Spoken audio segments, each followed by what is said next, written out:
Rüschlikon, a tiny village on the outskirts of Zurich and one of the richest communities in Switzerland. Real estate prices are booming, unemployment virtually non-existent, and social problems are few and rare. Or as the mayor puts it, Rüschlikon is a wealthy community, but they say, of course, you can be rich, but please don't show it. One of the 5,300 villagers of Rüschlikon is Ivan Glassenberg, CEO of the commodity giant Glencore. Last year, his company went public, earning him more than $8.8 billion overnight. The next thing was surprising because we got a phone call from the tax office of the canton. They said, please be prepared to have a bank account that can accept 360 million of Swiss francs. The tax revenues from Ivan Glassenberg alone produced a surplus of more than 50 million Swiss francs. So the mayor decided to lower the taxes. We proposed to reduce it by 7%. But then trouble began. Meet Peter Kaddish and his wife Anna-Maria. Ja, die Gemeinde wollte die Steuern 7% senken und wir haben dann einen Vorschlag gemacht, nur 5% zu senken. Also es ist eigentlich eine kleine Nuance. Es sind doch allerdings dann, diese 2% sind doch 1 Million Schweizer Franken. The million Swiss francs was supposed to be used to help poor communities in Africa impacted by Glencore operations. Man wünschte, dass dieses Geld zurückgegeben wird, dass dieses Geld in die Entwicklungshilfe fließt, dieses Geld eigentlich dahin fließt, wo es erwirtschaftet wurde von den einzelnen Arbeitern im Rohstoffhandel. In keeping with the Swiss system of direct democracy, the villagers gathered for a town hall meeting. That was a flux of people coming to our meeting room, and we said, oh, okay, maybe our 280 seats that are available will not be enough. Many objected to Peter Kaddish's proposal. Some thought it was unfair to Ivan Glassenberg.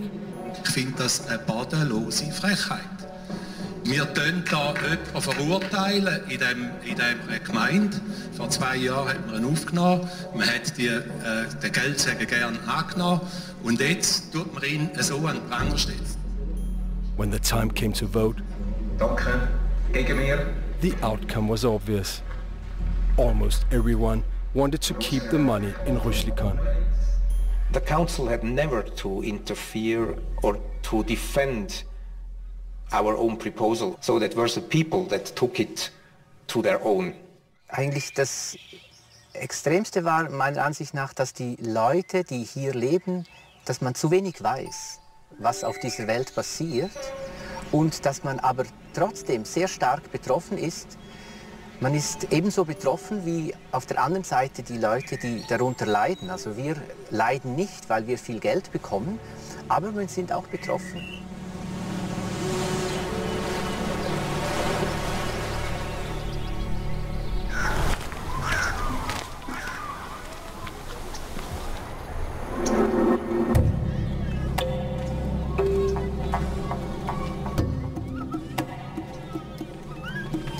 This is the copper belt in Zambia. Beneath the ground are the largest copper reserves in Africa, an essential commodity in the global economy. Glencore, under Glencore, yes. Today, virtually all Zambian copper mines are owned by multinational corporations. In 10 years, they've extracted copper worth more than $29 billion. As a country, as a nation, God has blessed us with such an abundant natural resource. Now, the paradox is that Zambia is ranked among the bottom 20 in terms of poverty, 20 poorest countries. We are wealthy, yet we are poor. The problem is no longer so much one of absolute poverty. It's become one of inequality, and Zambia is really a case in point for this. A lot of people think that we in the West have been extremely generous in the amount of foreign aid that we provide to the developing countries and particularly to Africa. Globally, our estimate is that the amount of money flowing out of developing countries is 10 times the amount of foreign aid flowing into developing countries.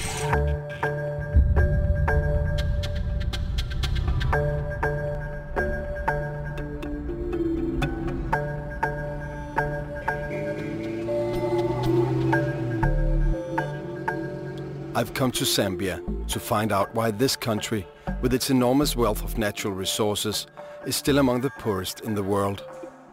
Why the boom in copper prices has not reduced poverty. The same question many Zambians asked themselves in the latest election.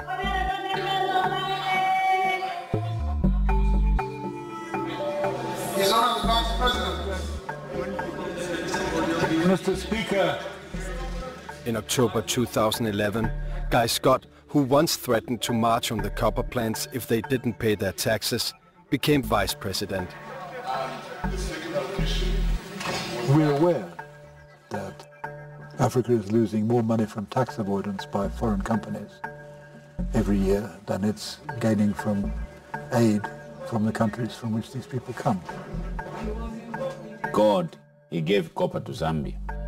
And these people, if they don't respect the Zambian soil where there is copper, mining or any other business venture in Zambia, they should contribute. These mining industries, they export and we don't know what they're doing with our money. If they're exporting our minerals, the money must come back to Zambia. So the current investors should wake up, stand up and be counted, and they should not wait for the government to push them. We don't have time pushing people. Vice President Guy Scott was born in Zambia. He studied economics at Cambridge and holds a PhD in cognitive science. It seems peculiar that you're vice president in Zambia and you're white. Well, white vice presidents occur from place to place, like the United States of America has got one. And I don't think in the Caribbean it would be all that unusual. It's just a thing that's a bit unusual in Africa. But Africa's maybe changing. I'm a Zambian nationalist. Why not? What else would I be? Well, a colonial farmer exploiting something? No, I think colonial farmers don't have any votes anyway, even if I wanted to stand on their ticket. And there are very few farmers here, white farmers. No, but you understand the question, I guess. I mean, it is from... Yeah, normally a white politician in an African country will be representing white minority interests. That's not the case here. I'm regarded as pro-poor, pro-unemployed, the ordinary people of the earth.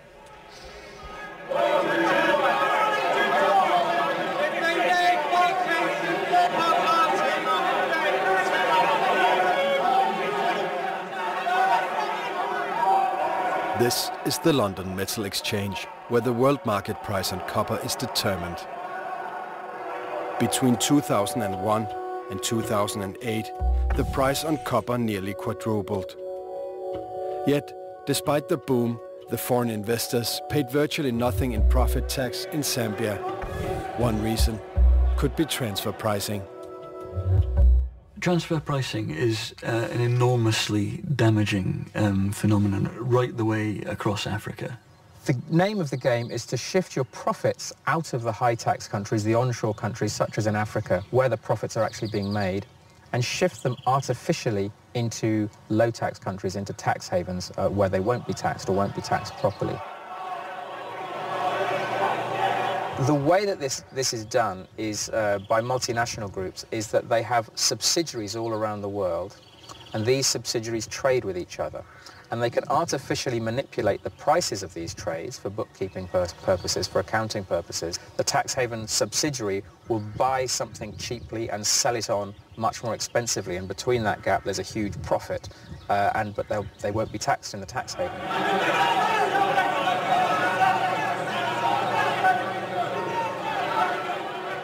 Much Zambian copper is not traded on the open market, but bought and sold internally within the same multinational corporations.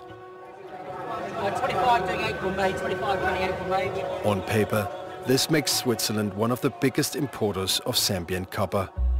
Switzerland is a huge purchaser of copper out of Zambia, but that doesn't mean that the copper is shipped from Zambia to Switzerland. The documentation goes to Switzerland, but the copper goes all over the world.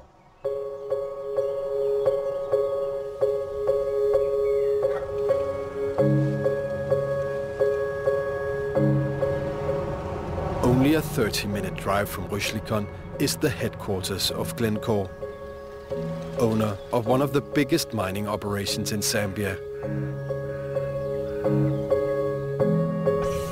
This is where Ivan Glasenberg works. Glasenberg is the CEO of Glencore and owns 15% of its shares. And on my right, Mr. Ivan Glasenberg, our esteemed CEO. It has been a very exciting period for the group. Glencore is the world's largest integrated commodities trader, with a yearly turnover on more than 180 billion US dollars, more than 8 times the gross national product of Zambia. Glencore controls Mopani copper mines in Zambia through a 73% stake. All copper produced by Mopani is sold internally to Glencore in Switzerland. Despite its size, Glencore is virtually unknown to the public. In 2011, attorneys for Glencore warned news organizations in the UK that Glencore executives are extremely private individuals, and any reports about their homes or private lives could pose a security risk. Your company is a major investor in the developing world. We believe developing countries need more investment, not less. Investment provides jobs, education, access to healthcare, and improved infrastructure. We spend hundreds of millions of dollars on goods and services, as well as running schools and hospitals at many of our operations. Without foreign investment, none of this would be possible.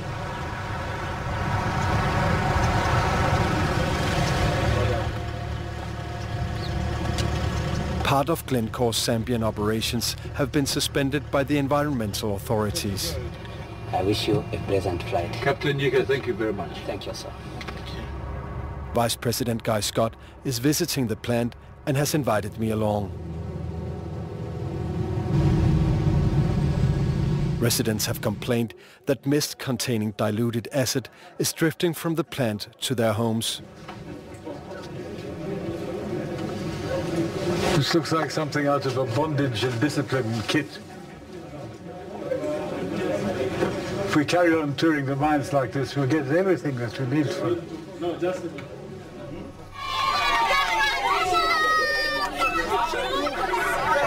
Vice President.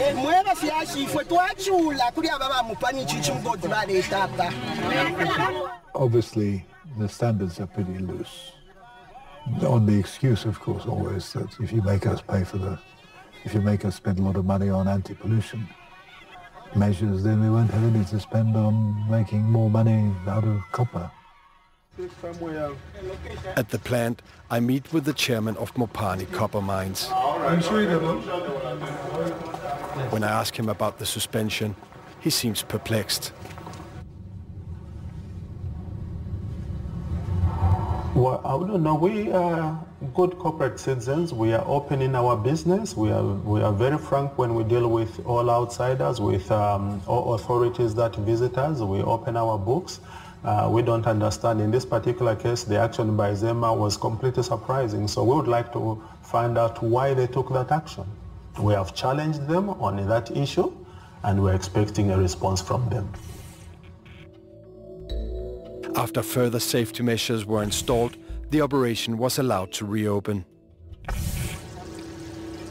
This is not the first time the plant has come to the attention of the Zambian authorities. In 2005, acid spills from the plant contaminated drinking water in a nearby township. In 2008, a similar accident occurred, sending hundreds of residents to hospital. Well, I mean, there were stages when people in towns were turning on their taps and blue water was running out. that had been created by pumping sulfuric acid into the subsoil. And this was leaking into the town water supply, and everyone was turning green, you know, blue. We received about 400 patients with complications of vomiting, abdominal pains. We managed them. Yeah, but it was clear that it was due to the water contamination that came from there. Supported by a $50 million loan from the EU's European Investment Bank, Glencore has doubled the production capacity at Mopani. The production of copper also emits high volumes of sulfuric dioxide and dust. Sulfur emissions can cause respiratory diseases and create acid rain that destroys vegetation. A lot of respiratory tract infection cases come from canker oil, especially when the emissions are too big.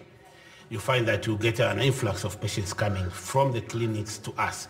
I feel it myself, the effect of the emission of sulfur dioxide. Air pollution is regulated by WHO guidelines and limits set by the Zambian authorities. The levels are measured at 4 installations around the plant.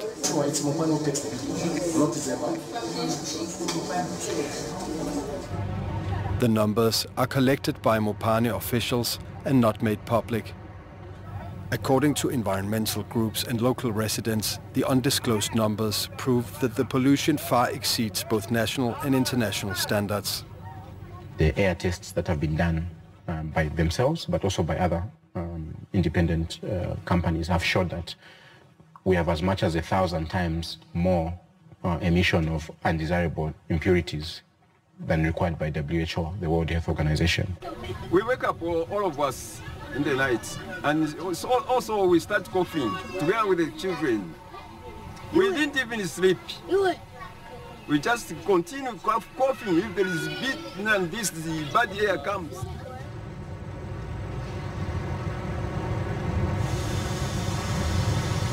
I asked the chairman of Mopani if it's true the air pollution from the copper plant far exceeds WHO standards.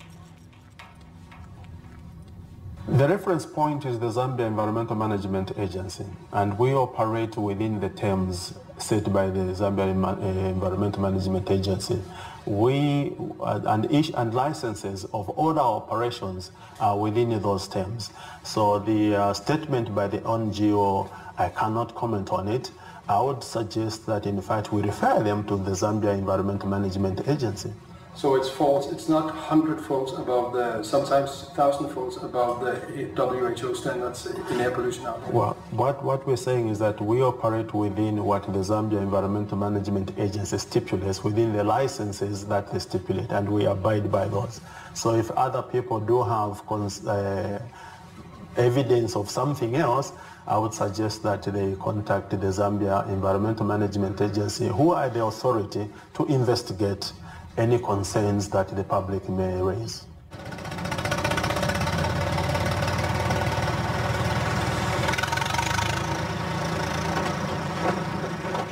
I tried to obtain the figures from the measuring stations directly from Mopani and the Zambian authorities, but with no result.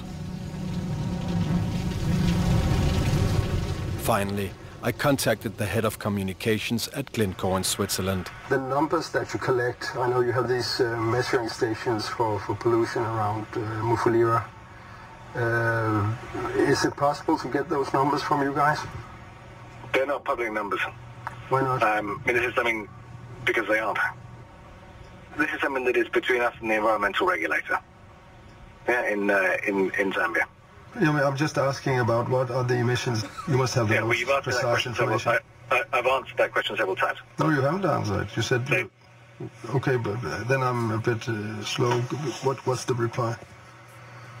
The reply is that we're capturing half. The data that you were asking about is not public data. That is the reply.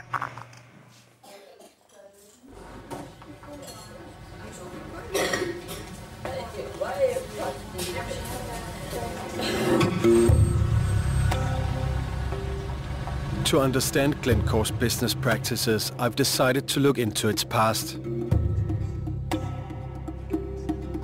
Glencore was founded in 1974 by American businessman Mark Rich and initially called Mark Rich & Co. AG. I've asked for an interview with Mark Rich, but received no response. Instead, I traveled to Tampa, Florida to meet Morris Weinberg, a former public prosecutor in New York. In 1983, he headed an investigation into the company's tax practices. There was a big investigation the Justice Department was doing, and in the course of that investigation, 2 businessmen from Texas had pled guilty. And in the course of pleading guilty, they said, hey, there's something we can tell you about some guy named Mark Rich. And they explained to us that they had created with Mark Rich phony deals, making it appear that they had bought some foreign oil from one of Mark Rich's companies and then sold it to another company that turned out to be a Mark Rich company, and by that sold it at a loss, and that by doing that they had literally laundered, sent offshore close to $100 million in only about a 6 or 7 month period. You know, from a trial perspective, if we ever tried it, we had all we needed. During the course of the investigation, we had learned about a series of transactions that Mark Rich had orchestrated with Iran. He arranged for the Iranians to get weapons, basically, in exchange for oil. And so we indicted him for trading with the enemy. The company and its CEO, Mark Rich, were indicted for tax evasion, tax fraud, and trading illegally with Iran during the hostage crisis.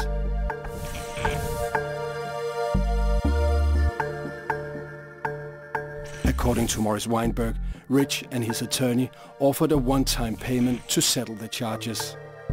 Well, he came in the office. He's a big guy. He's a really big guy, Edward Bennett Williams. And everybody, all of my friends were all excited because here's the most famous lawyer in the country is coming in to meet me. And he comes in, he sits down, he puts his feet up on my desk, and we talked about baseball. And then eventually, you know, he said, well, can't, you know, something to the effect of, you know, can't we just get this resolved? You know, we'll just pay some money and, you know, it'll go away. I mean, you know, and then he said something, you know, I know you got a pretty good case here. You know, I know you got a pretty good case, and I just want to, you know, make it go away. And I said, he's going to have to plead guilty. He's going to have to plead guilty. And he says, well, what do you mean? I said, it means he has to plead guilty, and he's going to go to jail. And I think I probably spelled it out like J-A-I-L, jail. And he said, woo. And he said, well, why? And I said, and I said, well, look, it's the biggest tax fraud in the history of the United States. If we let him go, how are we ever going to do another case?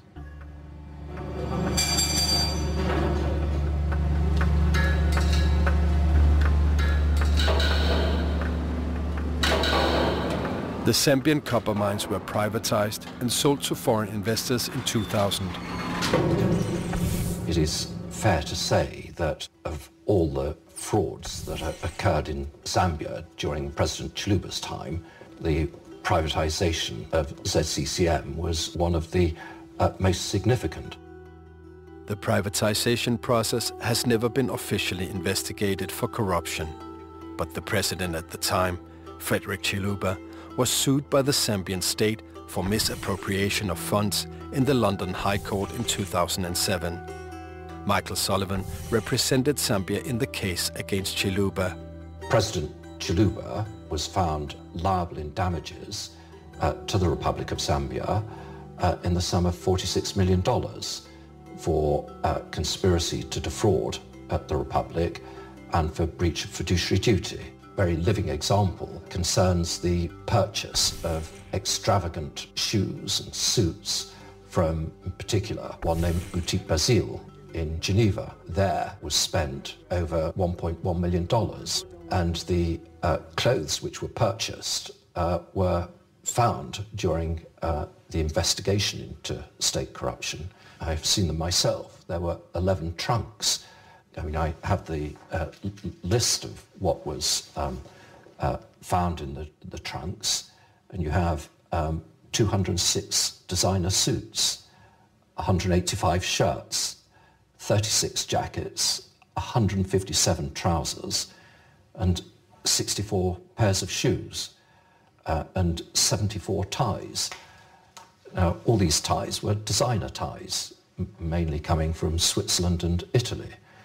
So there you have a graphic example of the nature and extent of the corruption.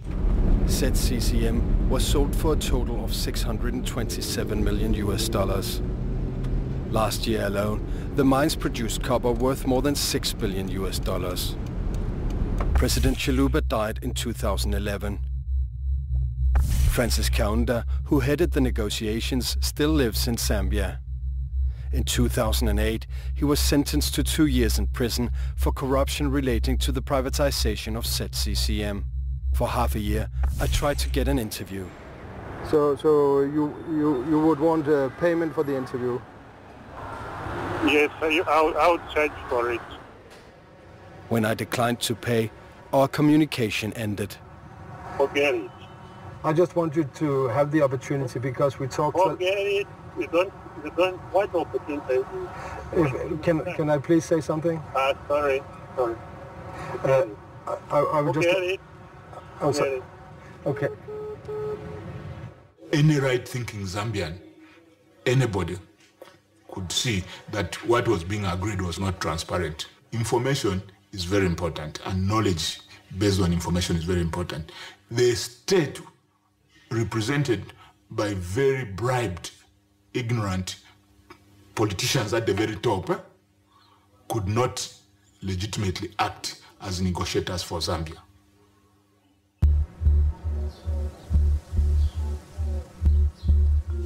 From the outset, the investors had the upper hand in the sales negotiations.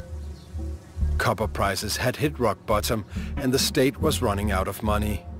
Its debt to the World Bank and the IMF was so large they could not get new loans. Zambia had its back against the wall and was forced to sell. The executive board were more and more nervous about that, so the board let me with no initiative but to get the money back and not to extend more credit to that country if we are not repaid or if we don't invent a scheme to be repaid. The mines was the last great resource that the state held, and the bank and fund were very keen for the mines to be privatized. And so they made it a condition of a series of loans to Zambia and a series of debt relief initiatives that the mines be privatized. Hello once again and welcome to Privatization. Government appears to be committed. We will ensure as government that not only do we keep the promises, but we work as responsibly as possible to ensure that we succeed.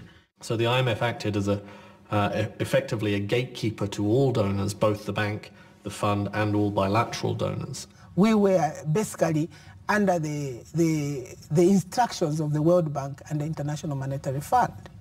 The IMF itself has never imposed a privatization, possibly in some very limited cases, but not in the case of Zambia. But what occurred frequently is that governments have said to their public opinion, we are privatizing because the World Bank and the IMF tell us that if we don't do that, they will not finance us. But it is not correct, or it is only partially correct. But it's part of the rhetoric. It's part of for the governments of, let's say, saving their face. Effectively, Zambia made a decision that the country was in such a desperate situation with its very high debt that it should do anything it could to please the foreigners. Anything you need to do to keep the donors engaged and to an extent to attract investors should be done. These were very, very painful moments because we were not given the opportunity to get the correct value of our assets. If you want to have foreign investors, well, you should treat them properly and not to be, let's say, more demanding on them than the neighboring countries. If not, they will go to the neighboring countries. Here, a degree of wisdom is needed in the management of the countries.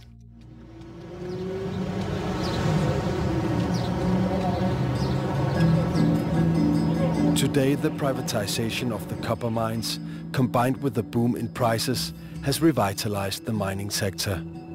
Yet despite economic growth, unemployment remains largely unchanged.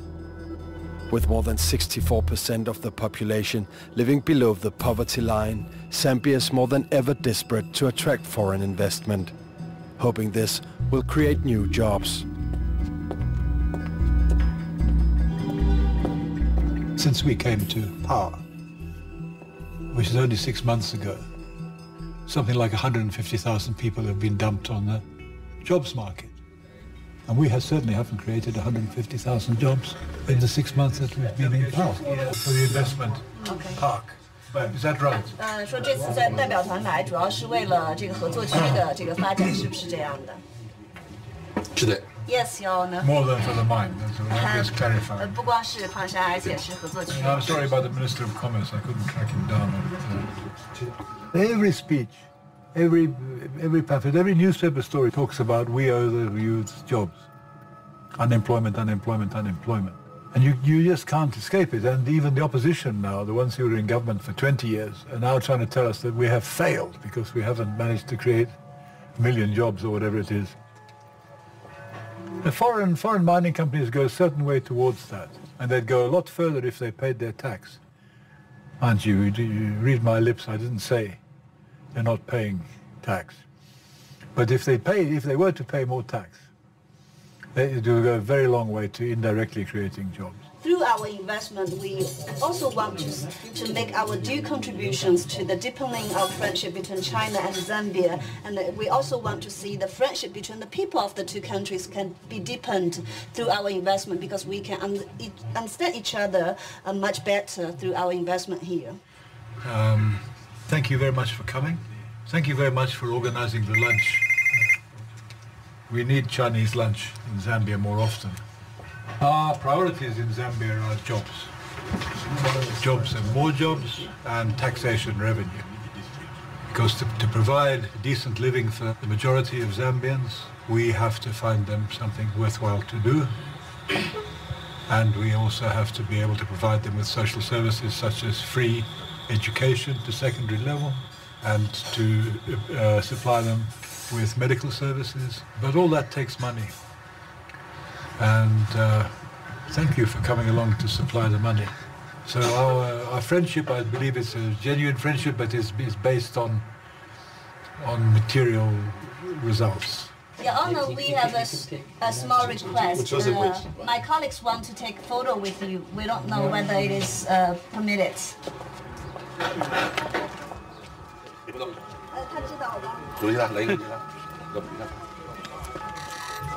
The first key to development in a country like Zambia, where you've got a serious unemployment problem and it's growing. I mean, I have to give my phone to my secretary every morning and keep it turned off at night, because there's so many people wanting jobs, and they think, I know, I've somehow got hold of the vice president's phone number and he owes me a job because I once organized a rally for him in some part of the country, or maybe he knows my brother, or you know, there's endless people needing jobs. Any old job will do. They're so desperate. You can tell it, you can smell it, you can feel it. If you keep your phone turned on, you hear it, you see it on the SMSs. Come in the whole time. I want a job, I want a job, I want a job. Thank you. Long life for you. Well, you too. We might as well both enjoy it.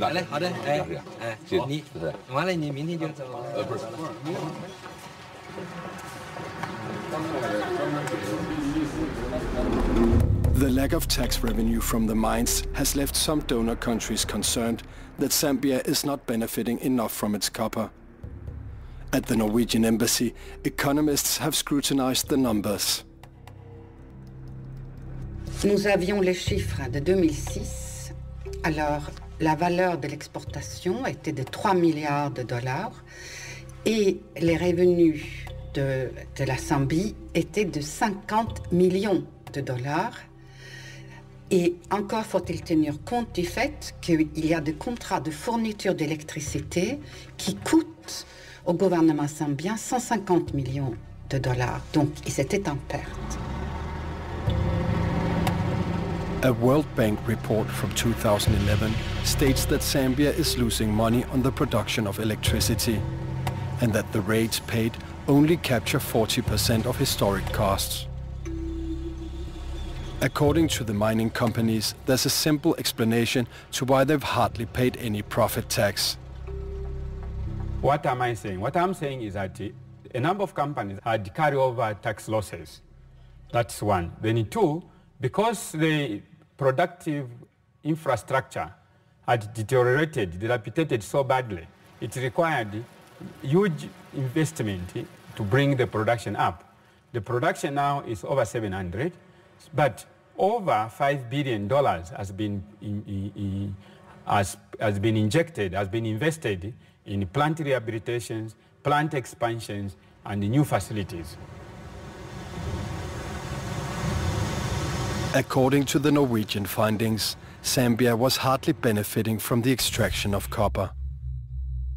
In 2007, the tax revenue from the mining sector amounted to only 0.2% of the gross national product, while at the same time, copper made up nearly 71% of Zambia's exports. En regardant ces contrats, nous nous sommes aperçus des graves anomalies. Je suis allée à Lusaka, je suis allée devant l'Assemblée nationale pour dire c'est votre affaire, mais si vous le demandez, si vous et votre gouvernement vous le demandez, nous, communauté internationale, sous leadership norvégien, nous sommes d'accord pour financer les experts. Zambian President Levi Mwanamwasa took the advice and ordered a revision of the sales agreements and the Zambian tax laws. Nous avons lancé un grand concours international pour trouver les meilleurs lobbyistes et les meilleurs experts fiscaux. Ils ont conclu que les contrats étaient léonins, qui n'avaient pas de valeur, et du coup, ils ont créé un nouveau statut fiscal pour permettre aux Zambiens de bénéficier de l'envol du prix du cuivre. In April 2008, the Zambian government cancelled the conditions in the original sales agreements and introduced a new tax regime. The mining companies, it would be an understatement to say that they didn't like it. They went bananas and they threatened with international courts and the like. They introduced the taxation levels which were going to put mining companies out of business. So it was complicated from the two sides. From the mining company's point of view, the effective tax rate was too high. From the other stakeholders, the Zambian people, it was a welcome move because it was going to mop up a lot of money which would have been used for other development. The mining companies, all except one, refused to accept the new legislation and withheld payments. Malheureusement, Mbassa Levi est mort et Banda est venu au pouvoir. Et Banda n'avait pas la même conception de l'éthique ou de l'anticorruption que Levi. Et il n'a pas tenu tête aux multinationales.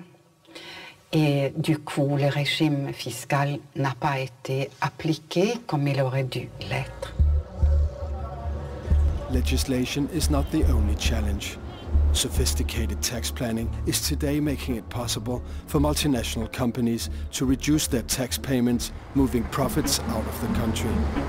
The phenomenon is simply rife all the way across Africa and indeed the rest of the developing world. In Africa, you see a particular focus in commodity markets. Africa's natural resources are being extracted frequently without countries and citizens of those countries getting their fair share.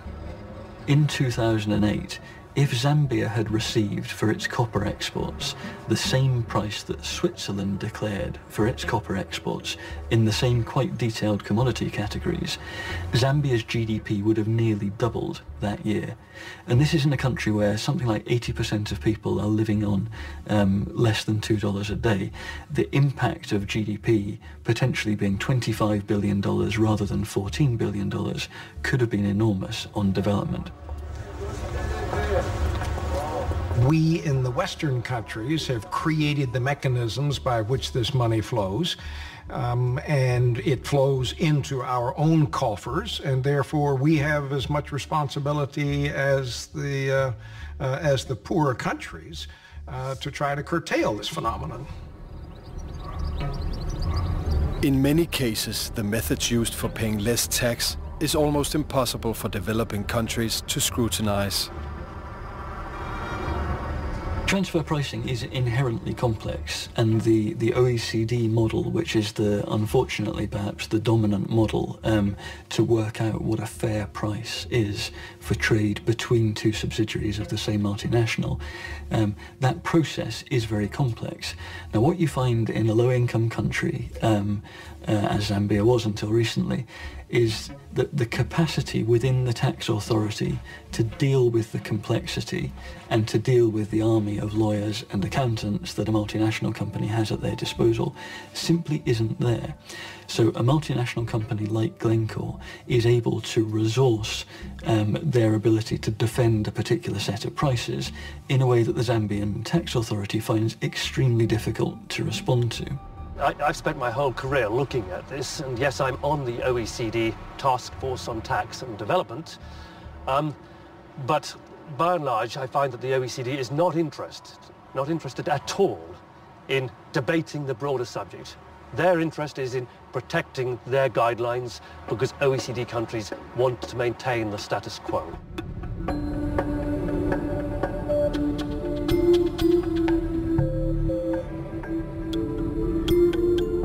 Glencore's history of legal problems are remarkable. In 1983, the company's founder, Mark Rich, fled the United States to avoid jail. The US authorities reacted promptly, putting him on FBI's top 10 most wanted list.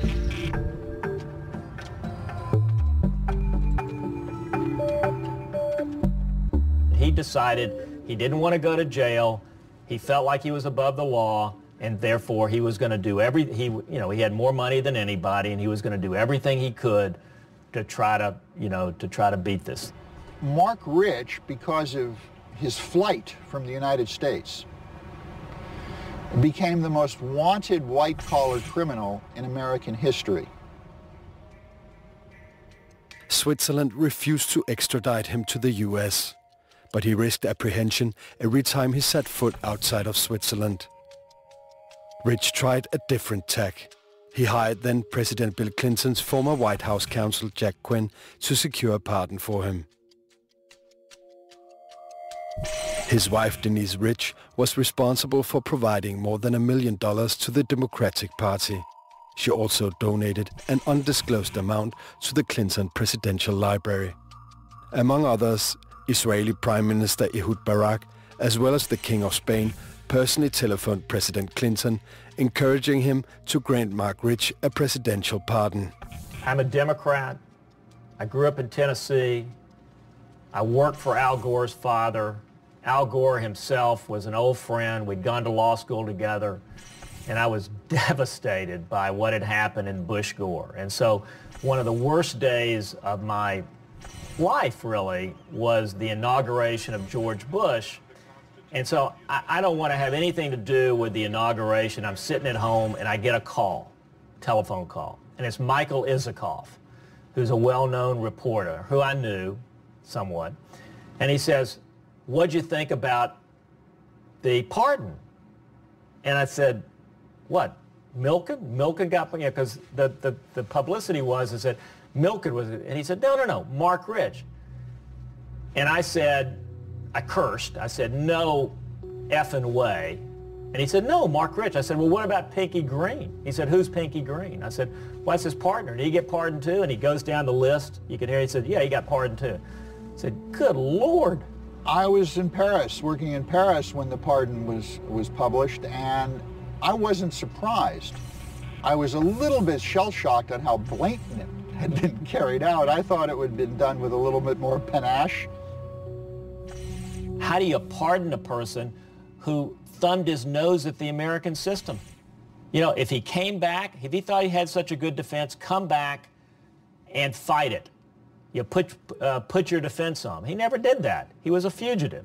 And he renounced his American citizenship. If you renounce your American citizenship and you're a fugitive, you don't deserve to be pardoned. Certainly not in a case where you committed the biggest tax fraud in the history of the United States up until that time, and your company's pled guilty to it.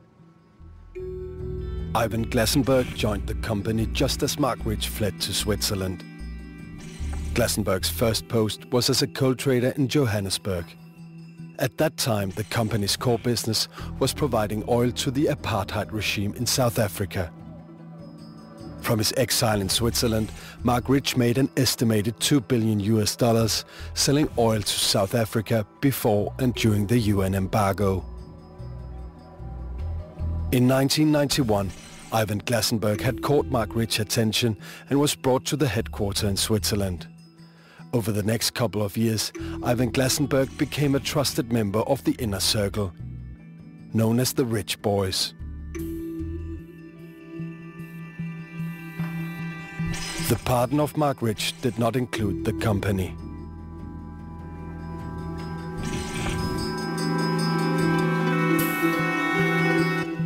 The company's pled guilty, and it was signed, sealed, and delivered. And when we were in court, when this happened, it was like a closing, because the way in which the monies were paid included Mark Rich selling his interest in 20th Century Fox and some oil wells and stuff, which generated cash that was then delivered to us to satisfy the $200 million. We were all collected in a back room in the court, signing papers like a closing is really what it was. And then, that was it. Case was over. 1 year after his flight, the company Mark Rich & Co. pled guilty to tax fraud. They did act like, from day one, that they were above the law. Every time I turned around, his company and people for his company were cheating and were breaking the law, whether it was doing a midnight sale that was bogus, or trying to secrete documents out of the United States, or cheating on taxes, or making up phony deals to launder money out of the United States, or doing deals with the Iranians when they were prohibited. Whatever it was, he was cheating. In 1994, Mark Rich stepped down as CEO and sold his shares to the management. The company was renamed Glencore. In 2004, Ivan Glassenberg took over. Today, Chairman Simon Murray assures that Glencore is involved in no illegal activities. Our position on the issues of bribery and corruption is clear.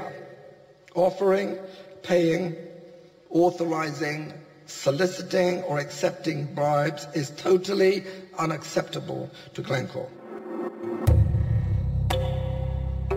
At the time Simon Murray made these assurances to the shareholders, Glencore's grain division and 2 of its employees were standing trial in a Belgian court, charged with bribing a European Union official. Please don't feel. Everything is presumed innocent.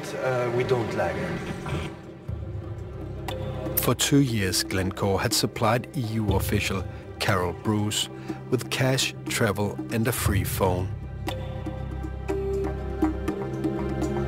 All in exchange for inside information. Information Glencore used to secure EU export refunds. A lucrative arrangement, making millions for Glencore.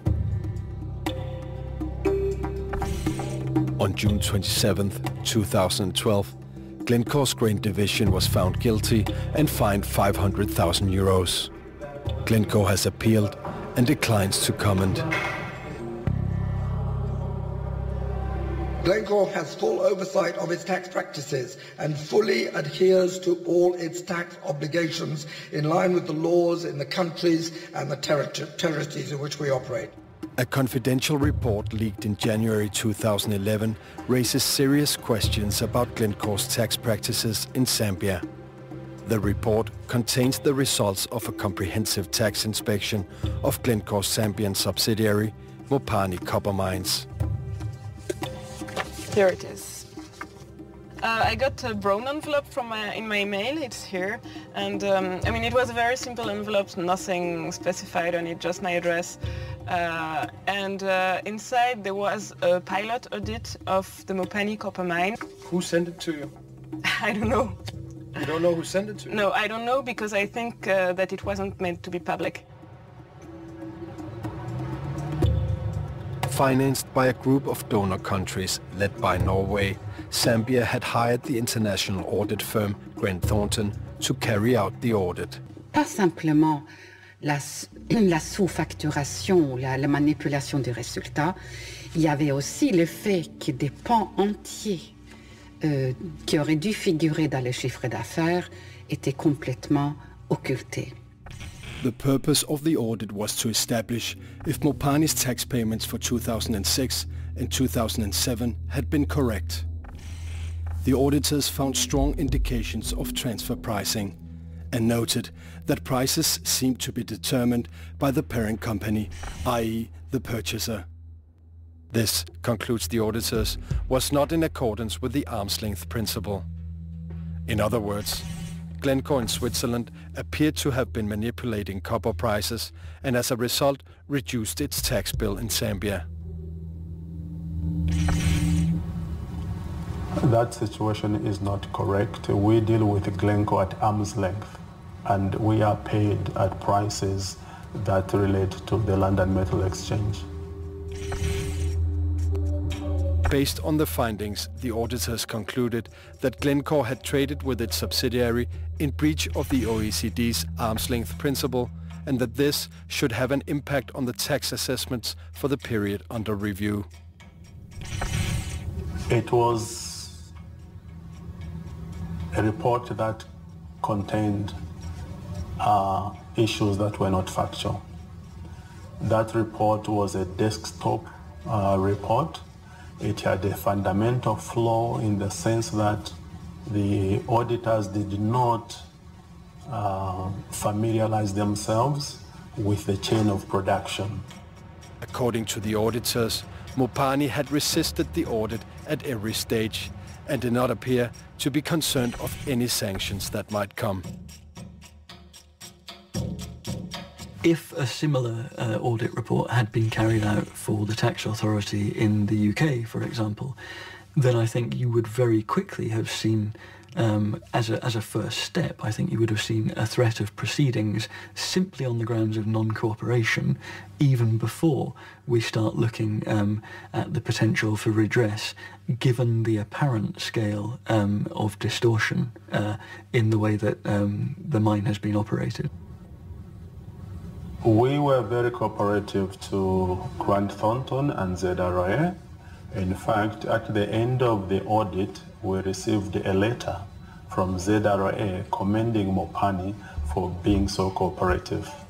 After the report was leaked, the EU's European Investment Bank suspended any further loans to Glencore. In Zambia, the finance minister called for the company to pay what it owed, but Glencore has refused. One Zambian charity has reported Glencore to the OECD.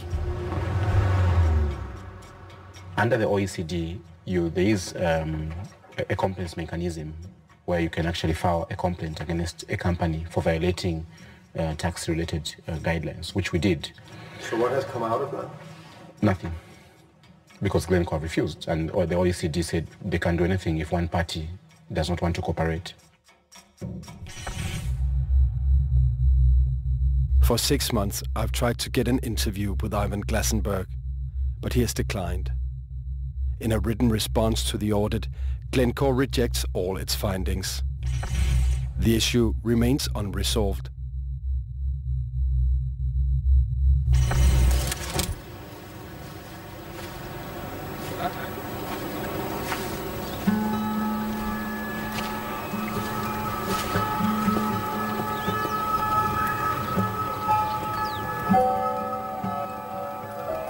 don't have crack squads of auditors and accountants and computer operators and people who can parachute in and open a safe and fly back again and give us the information about who's hiding what.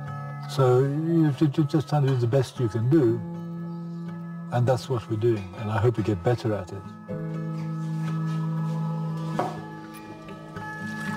I can't jump out of this chair, run through the door, grab my AK-47 from my car and rush off and accost the nearest miner. You know, it just takes a bit of time. It may take more time than people are prepared to tolerate.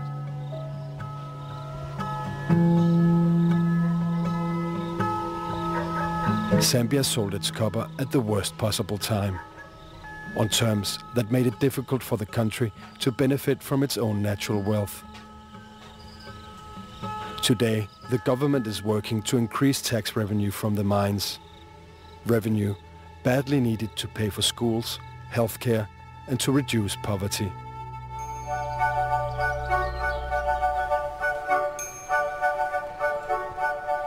The leak of the audit report did not upset the market. In May 2011, Glencore raised over $10 billion, making it the world's largest IPO that year. Buyers included the Church of England and the Norwegian government through its oil fund. It has been a very exciting period for the group.